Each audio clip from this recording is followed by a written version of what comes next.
I'm going to tell you something about my life. My name is Alexander Graham Bell. I was born in the year 1847 in Edinburgh. To understand where I ended up, you'll need to understand where I started from. So the story I will tell you begins when I was just a boy.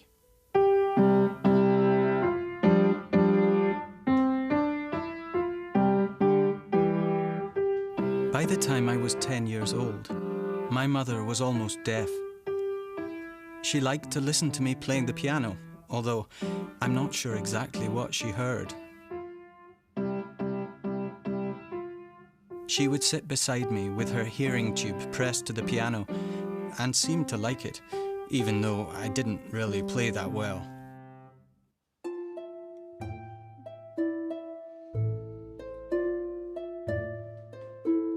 Because of my mother, I was interested from an early age in how sound works. I spent ages peering inside the piano, watching how, when I pressed a key, a little hammer hit some strings, making them vibrate. And I saw it was the vibration that made the sound. I think it was the vibrations, too, that Mother could pick up through her hearing tube.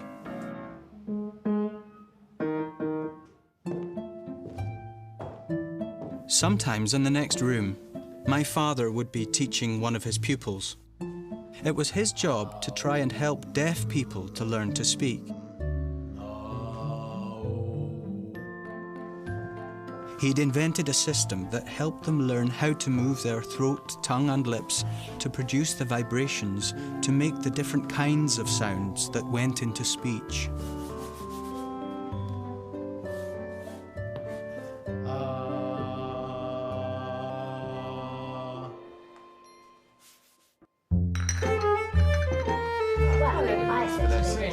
When there were people round for tea and the chatter was whirling around the room, I didn't like the thought of my mother missing out. So I tried to help her follow the conversation by tapping a code out on her arm.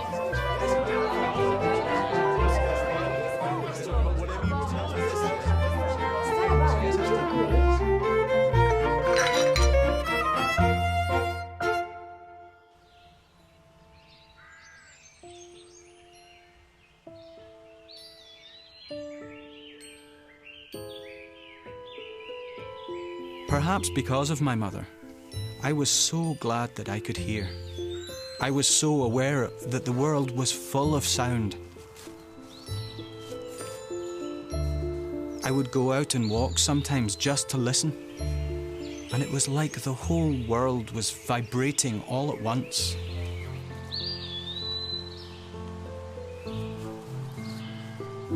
I thought if I listened hard enough, I could even hear the sound of moss growing and creeping its way along a fallen tree.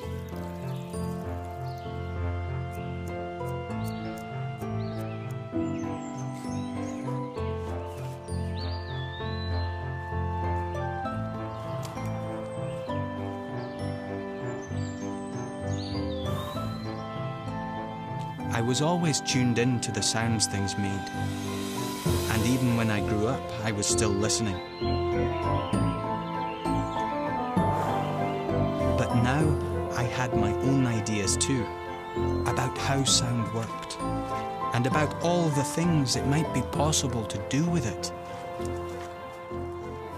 I was itching to try some things out.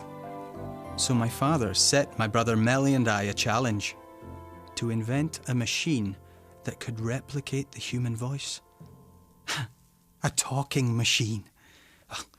The idea got me really excited.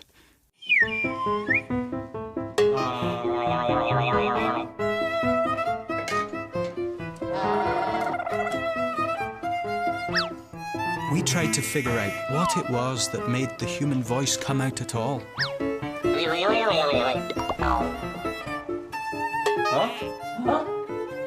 We tried to think of the body as a machine with all the mechanisms needed to cause a vibration to make a sound, but not just any sound.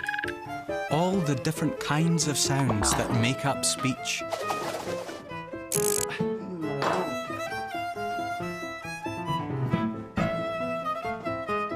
We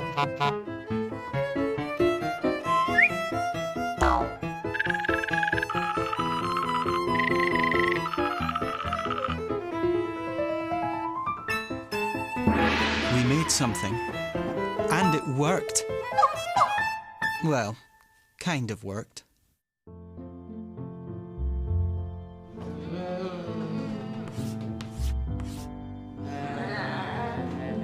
When I wasn't thinking about machines or working on my ideas, I taught deaf children, just like my father did.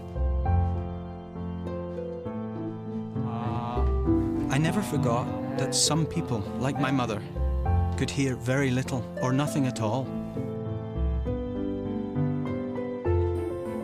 And teaching them how to make sounds spurred me on. And I had so many ideas about how to make machines that could manipulate sound.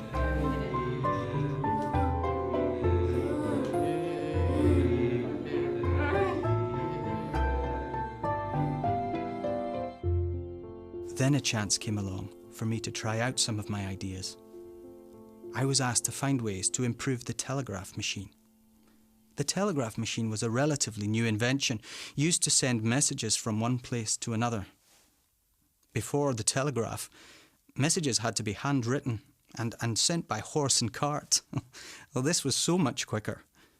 It sent messages from one place to another by taking the words of a message and turning them into a code, like Morse code, which could be sent down an electrical wire. At the other end, the code was received and translated back into words again. But the big drawback was, you could only send one message at a time, and it had to be sent from the telegraph office, which often meant there was a very long queue.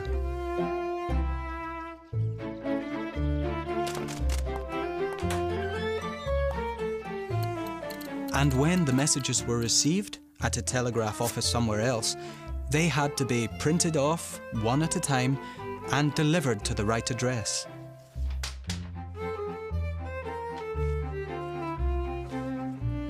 It was a clever system, but sending one message at a time was simply too slow.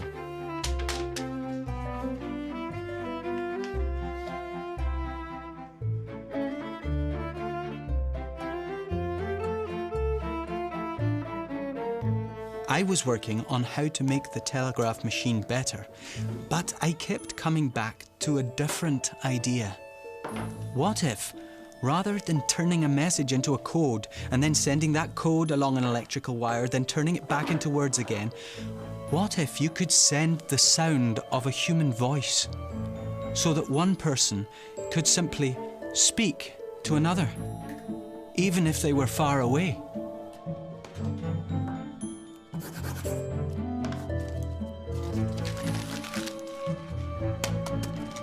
I had an idea that you could use electricity to send sound itself along a copper wire, but I wasn't quite sure how to build it. I got a man called Watson, who was good with electricity, to help me out. We rented 2 rooms, one next to the other, and together we came up with a contraption that might just work. It had a mouthpiece or transmitter to speak into, and then, using a dangerous liquid called acid, the sound would be turned into electricity, travel along a copper wire, and be turned back into sound again at the other end, at the receiver.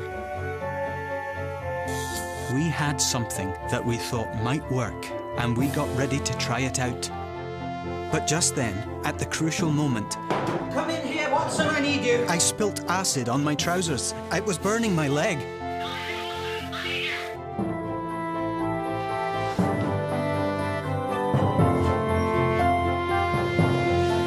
To my utter amazement, Watson had heard me. The machine had worked. I was so excited, I almost forgot the burning sensation on my leg. In that moment, the telephone was born. It needed more work, but soon I was ready to show people what I had invented. It caught on, and it was a great success. Amazing to think that the device that we rigged up between those two rooms was the first ever telephone. And now, in your world, there are more than 5 billion of them.